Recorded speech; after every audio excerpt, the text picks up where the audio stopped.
Well, one of the projects that was completely revamped by James Gunn during the announcement yesterday was that HBO Max Green Lantern series. It has been retitled The Lanterns, which suggests a lot of interesting things could happen in the show. Let's take a couple minutes to talk about what happened, what's going on, and where we expect the Lanterns to go. Well, the live-action Green Lantern series has been something that has been in development for a really long time over at HBO Max. But yesterday, during the DC Studios announcement, now called Chapter 1 Gods and Monsters, we found out that the show has been retitled The Lanterns and will focus on Hal Jordan and John Stewart. Now, one of the things about this show is it will be based on true detectives, meaning it's likely to be very dark and brooding and focus on the mystery-solving abilities of the Green Lantern Corps. More than likely, we'll see the crew investigating some strange and supernatural crimes, all while using those power rings to gather evidence and solve puzzles.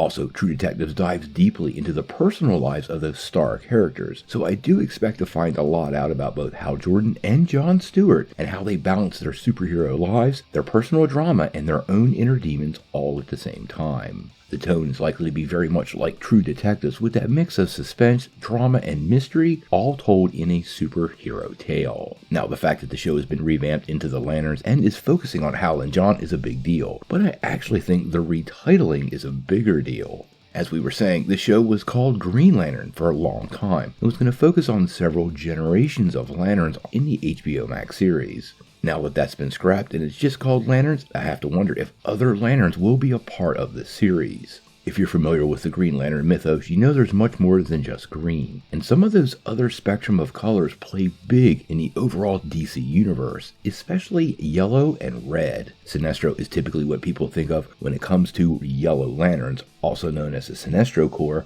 and Atrocitus was a huge part of that Green Lantern animated series, along with Razor, who were both part of the Red Lantern Corps, which draw their emotional energy from rage. Now, I couldn't help but notice if you look at James Gunn's feed, he actually retweeted a tweet the other day that focused on Dax, the Red Lantern, who is actually a cat. I have to say, if you were going to tell a small Red Lantern tale, but make it sympathetic to the person who's feeling the rage, that would be the perfect story. One of the only handful of comics in my whole life that's actually drawn tears. It's really a sad tale, and I think it's a clue of what James might have going on. Now, what other Lantern spectrums might show up, we'll have to wait and see. Hal has a long history with Star Sapphire, who's part of the Violet Corps, and I really do expect if anybody else is going to show up on Earth, it might be one of the Blue Lanterns who draw their energy from hope. I think this Lantern mythology is going to play huge as James Gunn builds up this greater DCU world and is an absolute integral part of developing that for the big screen and the small. What this show is actually like, we're going to have to wait and see. I'm actually more excited now than I ever have been before. I actually expect an older version of Hal Jordan, with the young cop being John Stewart, meaning the casting opportunities here are really interesting, and a long fan favorite, Nathan Fillion, could very well get his chance at playing Hal Jordan. But we'll have to wait and see.